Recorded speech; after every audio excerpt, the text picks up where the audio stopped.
हरे कृष्ण कृष्ण कृष्ण हरे हरे, हरे राम राम राम हरे हरे, हरे कृष्ण कृष्ण कृष्ण हरे हरे, हरे राम राम राम हरे हरे, हरे कृष्ण कृष्ण कृष्ण हरे हरे, हरे राम राम राम हरे हरे। श्री राम चरित्रमानस।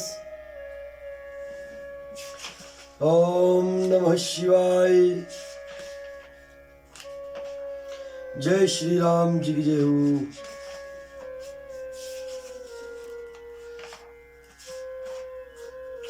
हरे कृष्ण कृष्ण कृष्ण हरे हरे, हरे राम राम हरे हरे, हरे कृष्ण कृष्ण कृष्ण हरे हरे, हरे राम राम राम हरे हरे। फूल पाकर मुनि ने पूजा की, फिर दोनों भाइयों को आशीर्वाद दिया कि तुम्हारे मनोरथ सफल हो। यह सुनकर श्री राम लक्ष्मण सुखी हुए। श्रेष्ठ विज्ञानी मुनि विश्वामित्र जी भोजन करके कुछ प्राचीन कथाएं कहने लगे। इतने में दिन बीत गया और गुरु की आज्ञा पाकर दोनों भाई संध्या करने चले।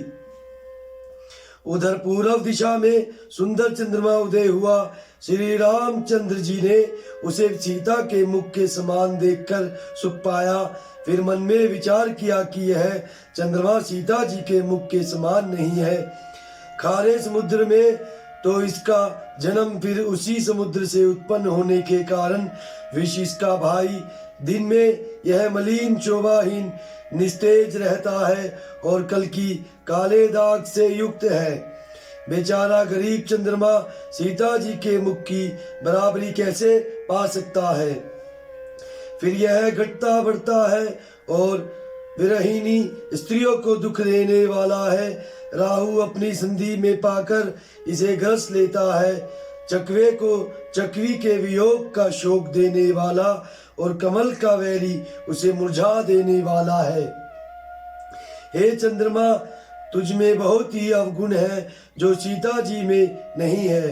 अतः जानकी जी के मुख की तुझे उपमा देने में बड़ा अनुचित कर्म करने का दोष लगेगा।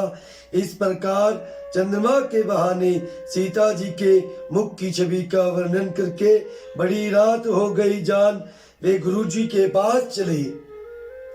मुनि के चरण कमलों में प्रणाम करके आज्ञा पाकर उन्होंने विश्राम किया।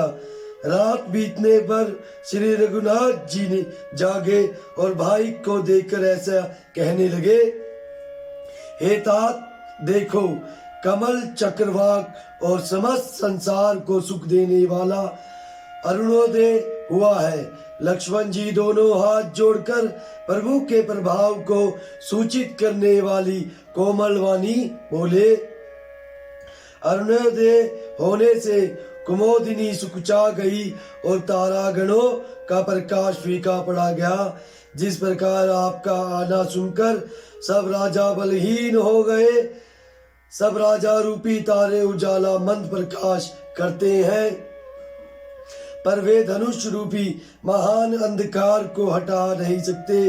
रात्रि का अंत होने से जैसे कमल, चकवे, भोरे और नाना प्रकार के पक्षी हर्षित हो रहे हैं, वैसे ही प्रभु आपके सब भक्त धनुष टूटने पर सुखी होंगे। सूर्य उदय हुआ, बिना ही परिश्रम अंधकार नष्ट हो गया। तारे छिप गए, संसार में तेज का प्रकाश हो गया। हे रघुनाथ जी, सूर्य ने अपने उदय के बहाने सब राजाओं को प्रभु आपका प्रताप दिखलाया है। आपकी भुजाओं के बल की महिमा को तो उद्घटित करने, खोलकर दिखाने के लिए ही धनुष तोड़ने की यह पद्धति प्रकट हुई है। भाई के वचन सुनकर प्रभु मुस्कुराए। फिर स्वभाव से ही पवित्र श्री राम जी ने सोच से निवृत्त होकर स्नान किया और नित्य कर्म करके वे गुरु जी के पास आए। आकर उन्हें गुरु जी के सुंदर चरण कमलों में सिर नवाया। जब जनक जी ने सदानंद जी को बुलवाया और उन्हें तुरंत ही विश्वामित्र मुनि के पास भेजा, उन्होंने आकर जनक जी की विनती सुनाई। विश्वामित्र जी ने हर्षित होकर दोनों भाइयों को बुलाया। सतानंद जी के चरणों की वंदना करके प्रभु श्री रामचंद्र जी गुरु जी के पास जा बैठे। तब मुनि ने कहा, हे तात, चलो, जनक जी ने बुला भेजा है, चलकर सीता जी के स्वयंवर को देखना चाहिए। देखें ईश्वर किसको बढ़ाई देते हैं। लक्ष्मण जी ने कहा, हे नाथ, जिस पर आपकी कृपा होगी वही बढ़ाई का पात्र होगा। धनुष को तोड़ने का श्रेय उसी को प्राप्त होगा। इस श्रेष्ठ वाणी को सुनकर सब मुनि प्रसन्न हुए। सभी ने सुख मानकर आशीर्वाद दिया। फिर मुनियों ने समूह सहित कृपालु श्री रामचंद्र जी धनुष यज्ञशाला देखने चले। दोनों भाई रंगभूमि में आए हैं, ऐसी खबर जब सब नगर निवासियों ने पाई, तब बालक जवान बूढ़े स्त्री पुरुष सभी घर और काम को बुलाकर चल दिए। जब जनक जी ने देखा कि बड़ी भीड़ हो गई है, तब उन्होंने सब विश्वास पात्र सेवकों को बुलवा लिया और कहा, तुम लोग तुरंत सब लोगों के पास जाओ और सब किसी को यथा योग्य आसन दो। उन सेवकों ने कोमल और नर्म वचन कहकर उत्तम, मध्यम, नीच और लघु सभी श्रेणी के स्त्री पुरुषों को अपने अपने योग्य स्थान पर बैठाया। उसी समय राजकुमार राम और लक्ष्मण वहां आए।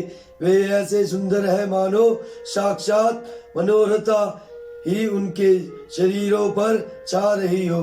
सुंदर सांवला और गोरा उनका शरीर है। वे गुणों के समुद्र, चतुर और उत्तम वीर हैं। वे राजाओं के समाज में ऐसे सुशोभित हो रहे हैं मानो तारागणों के बीच दो पूर्ण चंद्रमा हो। जिनकी जैसी भावना थी प्रभु की मूर्ति उन्होंने वैसी ही देखी।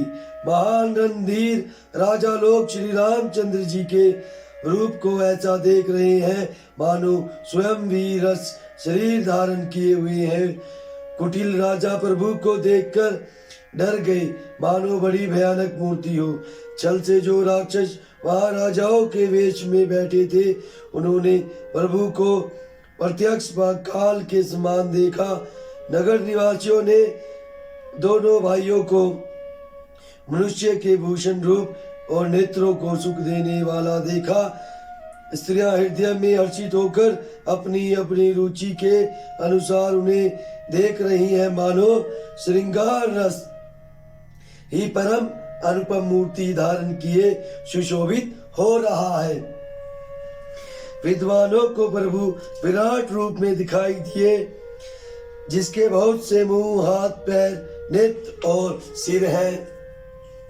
जनक जी के सजातीय कुटुंबी प्रभु को किस तरह कैसे प्रिय रूप में देख रहे हैं, जैसे सगे सजन संबंधी प्रिय लगते हैं। जनक समेत रानियां उन्हें अपने बच्चे के समान देख रही हैं। उनकी प्रीति का वर्णन नहीं किया जा सकता। योगियों को वे शांत, शुद्ध, सम और सुधे प्रकाश परम तत्व के रूप में दिखे। हरि भक्तों ने दोनों भाइयों को जब सुखों को देने वाले इष्ट देव के समान देखा। सीता जी जिस भाव से श्री रामचंद्र जी को देख रही हैं, उन्हें वह स्नेह और सुख तो कहने में ही नहीं आता। उस स्नेह और सुख का वे हृदय में अनुभव कर रही हैं, और पर वे भी उसे कह नहीं सकती। फिर कोई कभी उसे किस प्रकार कह सकता है। इस प्रकार जिसका जैसा भाव था, उसने कौशलाधीश श्री रामचंद्र जी को वैसा ही देखा। सुंदर सांवले और गोरे शरीर वाले तथा विश्व भर के नेत्रों को चुराने वाले कौशलाधीश के कुमार राज समाज में इस प्रकार सुशोभित हो रहे हैं। दोनों मूर्तियां स्वभाव से ही बिना किसी बनाव श्रृंगार के मन को हरने वाली हैं। करोड़ों कामदेवों की उपमा भी उनके लिए तुच्छ है।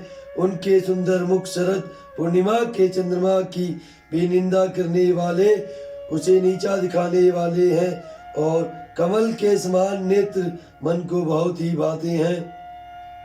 सुंदर चितवन सारे संसार के मन को हरने वाले कामदेव के भी मन को हरने वाली है। वह हृदय को बहुत ही प्यारी लगती है, पर उसका वर्णन नहीं किया जा सकता। सुंदर गाल है, कानों में चंचल झूमते हुए कुंडल है, थोड़ी और अधर होठ सुंदर है, कोमल वाणी है। हंसी चंद्रमा की किरणों का तिरस्कार करने वाली है, मोही टेढ़ी और नासिका मनोहर है। ऊंचे चौड़े ललाट पर तिलक झलक रहे हैं, दीप्तिमान हो रहे हैं। काले घुंघराले बालों को देखकर भौरे की पंक्तियां भी लजा जाती हैं। पीली चकोनी टोपियां सिरों पर सुशोभित है, जिनके बीच बीच में फूलों की कलियां बनाई काढ़ी हुई है। शंख के समान सुंदर गोल गले में मनोहर 3 रेखाएं हैं, जो मानो तीनों लोकों की सुंदरता की सीमा है को बता रही हैं। हृदयों पर गजमुक्ताओं के सुंदर कंठे और तुलसी के मालाएं सुशोभित हैं। उनके कंधे बैलों के कंधे की तरह ऊंचे तथा पुष्ट है। एड़ खड़े होने की शान की सी है और भुजाएं विशाल एवं बल की भंडार है। कमर में तरकस और पीतांबर बांधे हैं, दाहिने हाथों में बाण और बाएं सुंदर कंधों पर धनुष और पीले यज्ञोपवीत जनेऊ सुशोभित है। नख से लेकर शिखा तक सब अंग सुंदर हैं, उन पर महान शोभा छाई हुई है। हरे कृष्ण कृष्ण कृष्ण हरे हरे, हरे राम राम राम हरे हरे, हरे कृष्ण हरे